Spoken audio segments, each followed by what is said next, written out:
দিনভর একটি আলোচনা, রাষ্ট্রপতি পদত্যাগ করতে যাচ্ছেন এবং নতুন রাষ্ট্রপতি কে হতে যাচ্ছেন, আপনার কাছ থেকে যদি এই বিষয়টি বিশ্লেষণ শুনি। আসলে এটা প্রথম আসে যে আমাদের একটি পত্রিকায় বলা হয় যে উনি তার লন্ডন সফরের সময় একজন নেত্রীর সাথে ফোনে কথা বলেছেন, যিনি একটি নিষিদ্ধ দলের নেত্রী, এবং এ কারণে মানে তাকে হয়তো পদত্যাগ করতে হতে পারে, এ ধরনের একটা কথা আসে। তারপরে এটা সোশ্যাল মিডিয়াতে ভাইরাল হয়, এই বিষয়ে নানা ধরনের স্পেকুলেশন চলতে থাকে, এবং রয়টার্স যখন বলে যে রাষ্ট্রপতি পদত্যাগ করছেন, তখন আমাদেরকে এটাকে সিরিয়াসলি নেওয়াই মানে ভালো আর কি। আরও একটা বিষয় ইঙ্গিতপূর্ণ যে স্পিকার তো বাইরে ছিলেন, তিনি সফর সংক্ষিপ্ত করে ফেরত আসছেন। স্পিকার কখন সফর সংক্ষিপ্ত করে ফেরত আসেন, যে যদি রাষ্ট্রপতি পদত্যাগ করেন তাহলে তো একজনকে অস্থায়ী রাষ্ট্রপতির দায়িত্ব নিতে হবে, তো অস্থায়ী রাষ্ট্রপতির দায়িত্ব নিতে হবে স্পিকারকে, এটা একটা ইঙ্গিত আর কি। আচ্ছা, তারপরে সংসদে সিদ্ধান্ত হবে রাষ্ট্রপতি পরবর্তী কে হবেন। এখন রাষ্ট্রপতি যদিও বলেছেন যে এই বিষয়টি তার কল্পনার বাইরে, কিন্তু সমস্ত আলামতগুলোকে মানে আমরা যদি মিলাই, তাহলে আমরা দেখা যাচ্ছে যে সরকার হয়তো চাচ্ছে না যে রাষ্ট্রপতি থাকুক, এবং তাদের কাছে হয়তো এমন কিছু আছে যে রাষ্ট্রপতিকে হয়তো তারা রাখতে চাচ্ছেন না, এবং রাষ্ট্রপতি সসম্মানে যাতে চলে যান সেই বিষয়টা তারা ভাবছেন। আমরা এটাও দেখেছি যে আপনাদেরই রিপোর্ট মানে ৭১-এর, যে অসুস্থতার কারণে রাষ্ট্রপতি পদত্যাগ করতে পারেন। এখন শুক্রবারের কথা বলা হয়েছে, আবার এটাও বলা হচ্ছে যে শনিবারও এটা হতে পারে। তা যাই হোক, এই বিষয়টা তো একটা সিরিয়াস ব্যাপার যে বাংলাদেশের রাষ্ট্রপতি তার আরও কিছুদিন মেয়াদ ছিল। এর আগে আমরা ডক্টর বদরুদ্দোজা চৌধুরী যখন ছিলেন রাষ্ট্রপতি, তাকে আমরা পদত্যাগে এরকম একটা মানে অভিশংসন করতে দেখেছি। তো এই বিষয়টি নিয়ে তো এর আগে আপনার এনসিপি যখন ছিল না বা তা তৈরি হলো তারপরে, এবং অন্যান্য দল কিন্তু দাবি তুলে এসেছিল ৫ই আগস্টের পর ২৪ সালে এই রাষ্ট্রপতি শাহাবুদ্দিন চুপ্পুকে অপসারণের জন্য। তখন তাকে অপসারণ করা হয়নি, তাকে শপথই রাখা হয়েছে। এখন যদি তাকে সরানো হয়, এটা তো একটি বড় বিষয় বই কি। তা আমরা এটা এখানে যে বিএনপির যিনি আছেন সংসদ সদস্য আছেন, তিনি হয়তো এটার বিষয়টা আরেকটু ভালো বলতে পারবেন। আমরা অবশ্যই ফজলে হুদা বাবুলের কাছ থেকে এই প্রসঙ্গে আসতেই চাই। ফজলে হুদা বাবুল, যে প্রসঙ্গটি আপনার কাছে আমি জানতে চাই, যে গণমাধ্যমগুলো বলছে যে রাষ্ট্রপতিকে পদত্যাগ করবার জন্য বা ক্ষমতাটি ছাড়ার জন্য এক ধরনের সরকারের উচ্চ মহল থেকে তার কাছে বার্তা পৌঁছানো হয়েছে।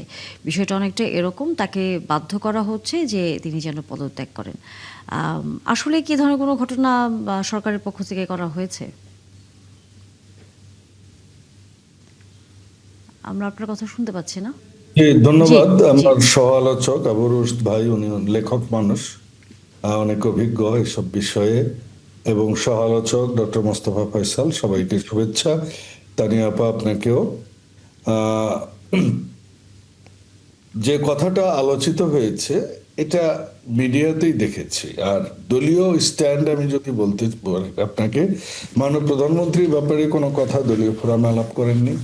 আমাদের মাননীয় মহাসচিব দলের এবং এলজিআরডি মিনিস্টার জনাব মির্জা ফখরুল ইসলাম আলমগীর স্যারও কিছু বলেননি এ ব্যাপারে। আইনমন্ত্রীও এই ব্যাপারে কোনো কোথাও বলেননি। স্বরাষ্ট্রমন্ত্রী এই ব্যাপারে একটা কথা বলেছেন। উনি বলেছেন যে, যেটা মিডিয়াতে এসছে, মেইন স্ট্রিম মিডিয়াতে, উনি বলেছেন যে রাষ্ট্রপতি পদত্যাগ করতে পারেন যে কোনো সময়, সেটা স্বাস্থ্যগত কারণে হোক বা তিনি স্বেচ্ছায় পদত্যাগ করতে পারেন, এটা তার অধিকার। তবে সরকারের পক্ষ থেকে তাকে এরকম কোনো কথা বলা হয়নি, এটা উনি খুব ক্লিয়ারলি বলেছেন। কাজে আমার মনে হয় বুঝতে কোনো অসুবিধা নাই যে সরকারের এই ব্যাপারে এই মুহূর্তে কোনো স্ট্যান্ড নাই।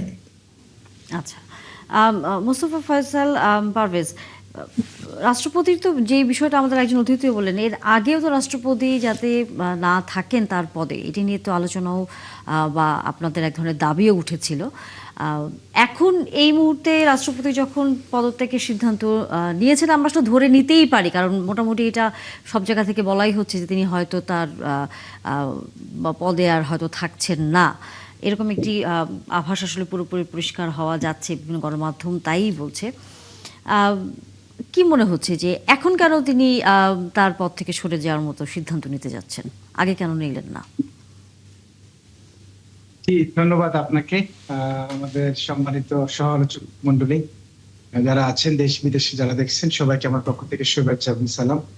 আসলে রাষ্ট্রপতি যদি পদত্যাগ হয়ে যায়, পরিবর্তন হয়ে যায়, আমি মনে করি বাংলাদেশের ইতিহাসের একটা অন্যতম, আমি মনে করি এই ধরনের ঘটনা ভবিষ্যতে আসবে কিনা, যে একটা দেশের রাষ্ট্রপতি আওয়ামী লীগের, প্রধানমন্ত্রী সরকারি দলে বিএনপি এবং বিরোধী দলে জামাত, এরকম ঘটনা অতীতে কখনো হয় নাই। এরকম একটা সময় আমরা দেখেছি বাংলাদেশে, গত এটা ইন্টারিম সময় সরকার থেকে শুরু করে বর্তমান পর্যন্ত, এবং এই সরকার গঠিত হওয়ার পর থেকে। তো এরকম হয়তো ভবিষ্যতে হবে না।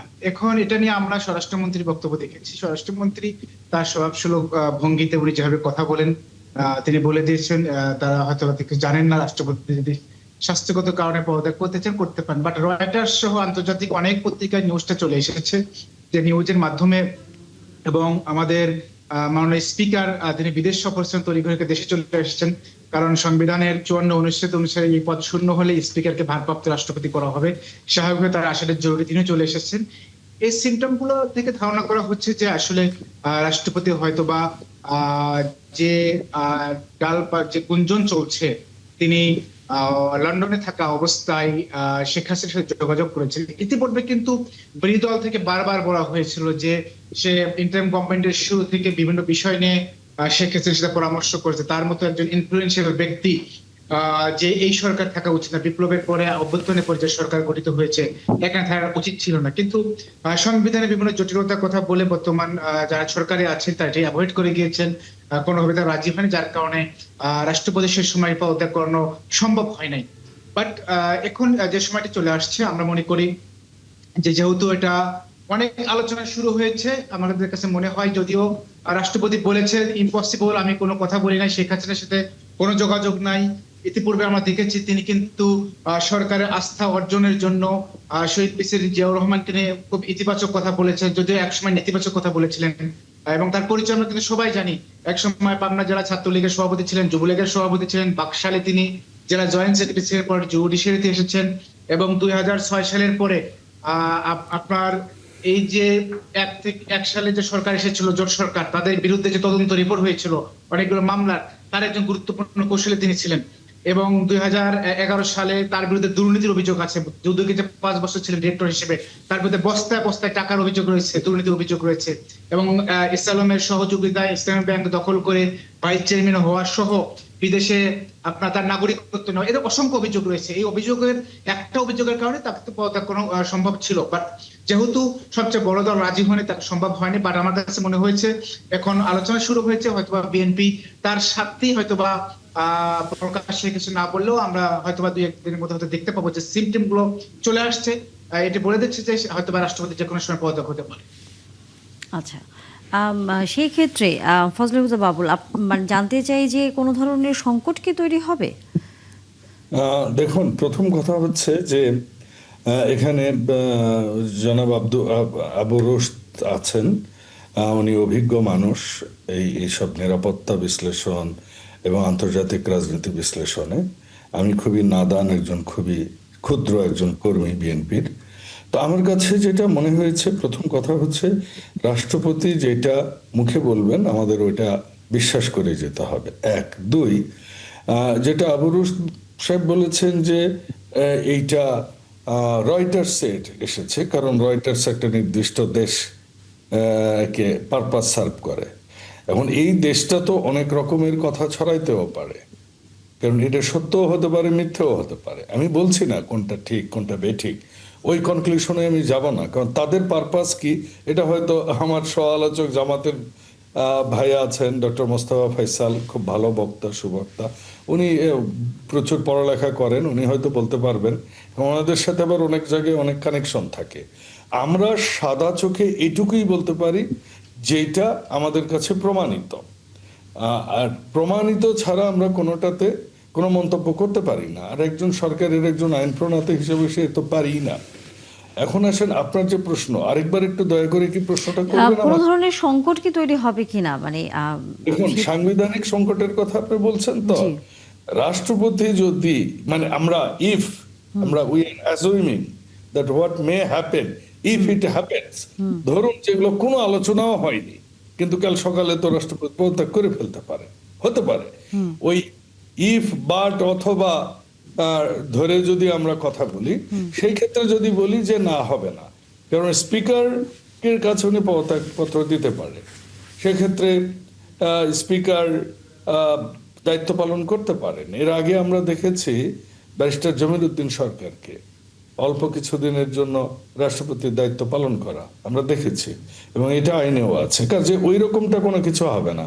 বাংলাদেশ যে একটা মানে কি বলবো দুর্বিষহ সময় পার করেছে 5ই আগস্টের পর, তখন যে একটা সাংবিধানিক সংকটের সৃষ্টি হবার মতো পরিস্থিতির সৃষ্টি হয়েছিল, এবং সেখানে দেশের স্বাধীনতা সার্বভৌমত্ব, আমার মনে হয় সেখানে আমরা সবাই মিলে সেটা খুব ভালোভাবেই ট্যাকেল দিয়েছি।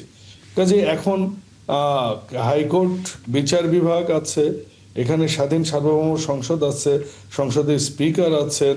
আমার মনে হয় না যে এখানে বিরোধী দল আছে, সরকারি দল আছে, এরকম কোনো ভ্যাকুয়াম সৃষ্টি হবে। আচ্ছা, সেই জায়গায় বরাবরই যে প্রসঙ্গটি থাকে যে রাষ্ট্রপতি সাধারণত সরকার যে দলের হয়ে থাকেন তারই হচ্ছে একজন গণ্যমান্য ব্যক্তি, অভিজ্ঞ ব্যক্তিকে নির্বাচিত করা হয়। কিন্তু গেলবার আমরা দেখেছি যে দলের যোগ্য লোক থাকার পরেও এমন একজনকে রাষ্ট্রপতি করা হয়েছে যার সম্পর্কে খুব একটা দলও পর্যন্ত অবগত ছিল না, এবং এক ধরনের নেতিবাচক ভূমিকা সেখানে দেখা গিয়েছিল। এই প্রসঙ্গের পাশাপাশি অর্থাৎ বিএনপি এক্ষেত্রে কি করবে, এক, আর দ্বিতীয়ত প্রধানমন্ত্রী এবং রাষ্ট্রপতির ক্ষমতার একটি ভারসাম্যহীনতা নিয়ে বারবারই প্রসঙ্গ আসে যে রাষ্ট্রপতির ক্ষমতা এবং প্রধানমন্ত্রীর ক্ষমতা যে এই দ্বন্দ্বটি ছোট ছোট করে আছে, যে রাষ্ট্রপতি এককভাবে যে সামরিক আইন জারির যে বিষয়টি তার হাতে রাখেন, অথবা কতদূর তিনি নিজের কর্তৃত্ববাদ প্রকাশ করতে পারবেন বা প্রভাব খাটাতে পারবেন, সেই বিষয়টি নিয়ে প্রধানমন্ত্রীর সাথে তার যে দ্বন্দ্বের বিষয়টি থাকে। এই জায়গায় এমন কোনো ব্যক্তিকে কি বিএনপি ভাবছে কিনা যে ইনি বিতর্কের ঊর্ধ্বে উঠতে পারবেন, যদিও আসলে একটি এটা হাইপোথেটিক্যাল প্রশ্ন। দ্বিতীয়ত হচ্ছে যে ক্ষমতার এই ভারসাম্য নিয়ে, কারণ জুলাই সনদেও নিশ্চয়ই এই বিষয়টি নিয়ে আপনাদের আমরা জানি যে আলোচনাও আছে, সেখানে বলাও আছে যে প্রধানমন্ত্রী এবং রাষ্ট্রপতির ক্ষমতার ভারসাম্যের বিষয়টি এবার খুব সম্ভবত সেখানে উল্লেখ করা হয়েছে। যিনি রাষ্ট্রপতি হবেন তিনি নিশ্চয়ই এবার এই বিষয়কে মাথায় রেখে তার দায়িত্ব পালন করবেন, আমরা সাধারণ মানুষ তো আশা করতেই পারি। জি, ধন্যবাদ। দেখুন, এর ব্যত্যয় ঘটেছে বাংলাদেশে। বিচারপতি শাহাবুদ্দিনের কথা আপনার মনে আছে, উনি কিন্তু রাষ্ট্রপতির দায়িত্বও নিয়েছিলেন। কাজেই আমরা ওইভাবে একদম একতরফাভাবে বলতে পারি না। রাষ্ট্রপতি নিয়োগ হয় একটা প্রক্রিয়ার মাধ্যমে, সেই প্রক্রিয়ার মাধ্যমে রাষ্ট্রপতি নিয়োগ হবে, এবং এইখানে কোন দল কাকে নিয়োগ দিবেন আপনার মনে আছে যে আমরা দেখেছিলাম যে সেই সময় আওয়ামী লীগ থেকেও প্রার্থী দেয়া হয়েছিল, এবং সেই প্রার্থীর জন্য অধ্যাপক গোলাম আজমের কাছে তৎকালীন আওয়ামী লীগের নেত্রী শেখ হাসিনা ওয়াজেদ, আমরা বলি ফ্যাসিস্ট হাসিনা, তারা দোয়াও চাইতে গিয়েছিলেন যাতে। তো এরকম আপনার এটা সেই প্রক্রিয়ার মধ্যে যদি বিএনপি একজনকে যদি মনোনয়ন করেন, আমি ধরে নিচ্ছি, আমি আবারও বলছি যে রাষ্ট্রপতি চলে যাওয়া বা পুনর্নিয়োগ নিয়ে আমাদের দলে এখন পর্যন্ত যেটা স্বরাষ্ট্রমন্ত্রী বলেছেন ওইটার উপরই আমি স্ট্যান্ড নিচ্ছি। তারপরও আপনি বলেছেন হাইপোথেটিক্যাল আমরা কথা বলবো, সেই কথায় গেলে অবশ্যই আমরা একটা প্রার্থী দেব। এখানে বিরোধী দলও দিতে পারে, প্রার্থী দলের ভিতর থেকে হতে পারে, সর্বজন গ্রাহ্য একজন হতে পারে।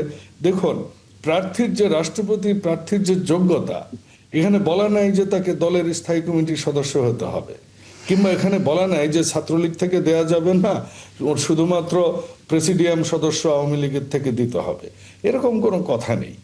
যাকে পছন্দ করবে দল তাকেই দিবে রাষ্ট্রপতি, এবং সেখানে অবশ্যই হ্যাঁ, রাষ্ট্রপতি রাষ্ট্রের অভিভাবক, সেক্ষেত্রে রাষ্ট্রপতি একটা প্রতিষ্ঠান, এটা সম্মানিত জায়গা।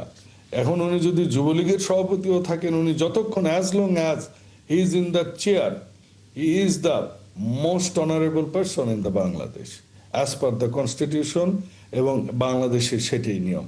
তো সেক্ষেত্রে রাষ্ট্রপতি যতক্ষণ না পর্যন্ত আপনি স্বেচ্ছায় পদত্যাগ করেন বা অপসারণ হয় বা কোনো ঘটনা ঘটে, তারপর দলের মতো করে মনোনয়ন দিবেন। মনোনয়ন দেওয়ার পর নির্বাচিত হলে তিনি আমাদের হবেন। এর মাঝে এটার মানে এই না যে শুধুমাত্র দলেরই আস্থাভাজন একজন দিতে হবে।